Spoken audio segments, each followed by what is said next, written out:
بسم الله الرحمن الرحيم عن ابن عمر رضي الله تعالى عنهما أن رسول الله صلى الله عليه وسلم قال: الحسن والحسين هما ريحانتاي من الدنيا. رواہ البخاری۔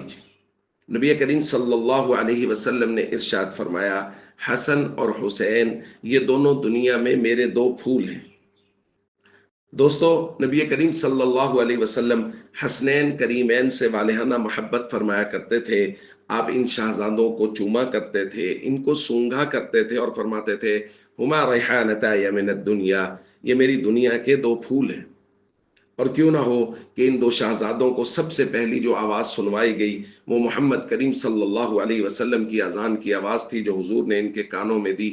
اور سب سے پہلی جو خوراک ان شہزادوں کو دی گئی وہ محمد کریم صلی اللہ علیہ وسلم کی بنائی ہوئی گھٹی تھی، جس میں حضور علیہ صلاۃ والسلام کا لعاب دہن شامل تھا۔ اور کیوں نہ ہو کہ یہ سیدہ خاتون جنت سیدہ فاطمہ الزہرا رضی اللہ تعالی عنہا کے نور نظر، سیدنا علی المرتضیٰ رضی اللہ تعالی عنہ کے لخت جگر ہیں۔ اور کیوں نہ ہو کہ سیدہ خدیجۃ الکبریٰ رضی اللہ تعالی عنہا اور محمد کریم صلی اللہ علیہ وسلم کے نواسے ہیں۔ یہ تمام تر نسبتیں حسنین کریمین کو حاصل ہیں، اور صحابہ کرام نے اہل بیت اور خاص طور پہ حسنین کریمین کے بے شمار فضائل بیان کیے ہیں، جن کو محدثین نے کتب احادیث میں نقل کیا ہے۔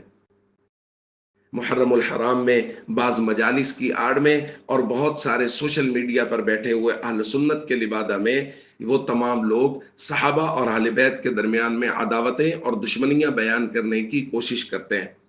یاد رکھیے، اہل بیت کے جتنے فضائل امت تک پہنچے وہ فضائل بیان کرنے والے صحابہ کرام ہی ہیں۔ اسی روایت کو دیکھیے، آج کی روایت کو بیان کرنے والے حضرت عبداللہ ابن عمر ہیں، جو حضرت عمر رضی اللہ تعالیٰ عنہ کے بیٹے ہیں۔